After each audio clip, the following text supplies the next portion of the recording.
Imagine a small settlement on the banks of the Tiber River around the 8th century BC.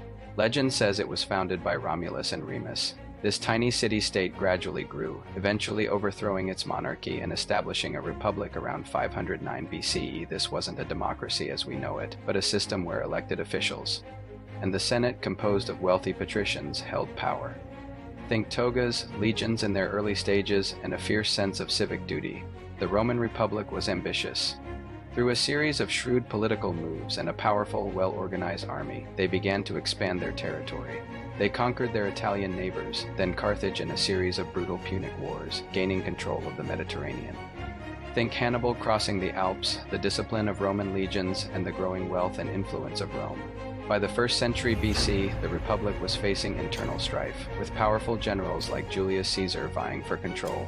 Caesar's eventual rise and assassination paved the way for the end of the Republic and the birth of the Empire. With Augustus as its first emperor, Rome entered a golden age known as the Pax Romana, Roman peace. For over 2 centuries, there was relative stability and prosperity across the vast empire.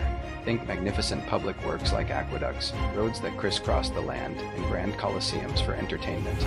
Roman law and administration became sophisticated, and trade flourished. Emperors like Trajan and Hadrian expanded the empire to its greatest extent, leaving behind impressive architectural legacies like Hadrian's Wall in Britain. Roman culture, heavily influenced by the Greeks, spread throughout their territories, shaping language, law, and art for centuries to come. But empires don't last forever. Over time, internal problems like political instability, economic woes, and the rise of powerful generals weakened the empire. External pressures from migrating Germanic tribes along the borders became increasingly intense. In 395 CE, the empire was formally divided into Western and Eastern halves. While the Eastern Roman Empire, later known as the Byzantine Empire, continued for another 1,000 years, the Western Roman Empire gradually crumbled, finally falling in 476 CE. Think barbarian invasions, the sack of Rome, and the slow fragmentation of a once mighty power. The legacy of Rome, however, is immense. Their contributions to law, language, Latin roots in many European languages.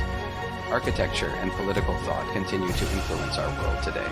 So the next time you see an archway or study ancient history, remember the incredible journey of the Roman Empire, from a small city to a dominant force that shaped Western civilization.